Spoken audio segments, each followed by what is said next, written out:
Actually நம்ம எல்லாருக்குமே கடந்த காலம் என்று ஒன்று இருக்கும்ல. அந்த கடந்த காலத்தில நாம் இப்படி இருந்தேன், அப்படி இருந்தேன். என்னோட மனசு அந்த அளவுக்கு உடைஞ்சிருந்துச்சு என்று நிறைய இடத்துல நம்ம பேசிக்கிட்டே இருப்போம். ஆனா உண்மையிலே அதெல்லாம் பேசுறது இப்போ ஒர்த்தா நினைக்கிறியா? கண்டிப்பாக இல்லை. ஏன்னா கடந்த காலம் ஒன்று முடிஞ்சு போனது நண்பா. அத மயிர நீ புடிச்சு தொங்கிட்டு இருந்தான்னு சொன்னா, கடைசி வரைக்கும் அத புடிச்சு மட்டும் தான் தொங்கியிருக்கணும். ஏன்டா உனக்கு பின்னாடி வந்தவன்லாம் எந்த அளவுக்கு முன்னுக்கு போய் நிக்காண்டு இந்த நிமிஷம் அண்டர்ஸ்டாண்ட் பண்ணிக்கோ. ஸோ கடந்த காலத்தை தூக்கி தூரமா போடு. அது உனக்கு வலிய குடுத்திருக்கலாம். ஏன் நீ அதில சந்தோஷமா இருந்திருக்கலாம். நீ துக்கமா இருந்திருக்கலாம். எதுவா வேணா இருந்திருக்கலாம். இந்த கடந்த காலம் வேணவே வேணாம். இல்ல எனக்கு மெமரீஸ் வேணும். அதோட மெமரீஸ் நாங்க லைஃப் லாங் நினைச்சிட்டு இருக்கணும் என்று நினைச்சிட்டு இருந்தாண்டு வையேன். உன்னை தாண்டி போறவன் போய்க்கிட்டே தான் உனக்கு பின்னுக்கு வந்தவன் எல்லாருமே ஹை லெவல்ல போய்க்கிட்டே தான் இருப்பான். கடைசியில நீ மயிறு மாதி தொங்கிட்டு தான் இருப்பான்.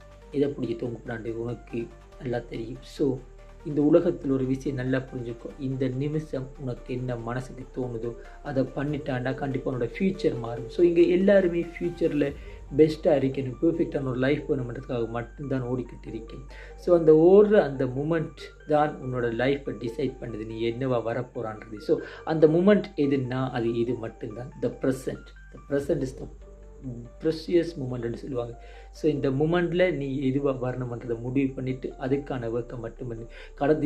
நான் கடந்த காலத்தை வச்சு தான் அதால் மட்டும் இதிலிருந்து என்னால் வெளியில் வரவே முடியல, அதை பிடிச்சி தான் தொங்கப்படுறேன்னா போய் தொங்கு, தூக்கில் தொங்கிடு.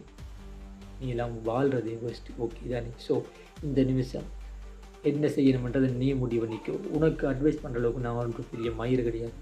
ஆனால் நான் பண்ணுவேன். ஏன்னா நீ இந்த வீடியோ பார்த்துட்டு இருக்கேன்னா கண்டிப்பாக நீ இதை கேட்கணுமென்ற அர்த்தமும் கிடையாது. ஏனென்று சொன்னால் நான் உனக்கு பண்ணுறன்ற விட எனக்கு நானே அந்த அட்வைஸ் பண்ணுறேன். ஏண்டா எனக்கும் அந்த ஒரு மயிறு மாதிரி கடந்த காலம் இருந்து அதை பிடிச்சி தொங்கிட்டு கிட்டத்தட்ட 5 வருஷம் என்னோடய லைஃப்பை நான் சுத்தமாக வேஸ்ட் பண்ணிட்டேன்.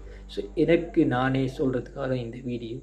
உனக்கு பிடிச்சிருந்தா இந்த வீடியோ லைக் பண்ணிவிட்டு ஷேர் பண்ணிவிட்டு இப்போது ஏதாச்சும் எடுத்துக்கணும் நினச்சி இந்த வீடியோவில் எடுத்துக்கோ. இல்லை எனக்கு பிடிக்கலண்டா ஜஸ்ட் ஸ்கிப் பண்ணிவிட்டு அடுத்த வீடியோ பாரு. அந்த அடுத்த வீடியோவில் என்ன ஒன்றா இருக்கலாம். மேபி இதை விட பெட்டர் உன்னோட லைஃப் சேஞ்ச் ஆகிறதுக்கு நிறைய மோட்டிவேஷன் இருக்கலாம். இல்லை நீ நாசமாக போகிறதுக்கு ஏதாச்சும் ஒன்று இருக்கலாம். ஸோ அது உன்னை பொறுத்தது. பட் நான் வீடியோ போடுவேன். ஏனெண்டா எனக்கு நானே மோட்டிவேட் பண்ணுறதுக்காக இந்த வீடியோ போடுவேன். ஸோ நீ கேட்குறியோ இல்லையோ நான் போடுவேன். That's it.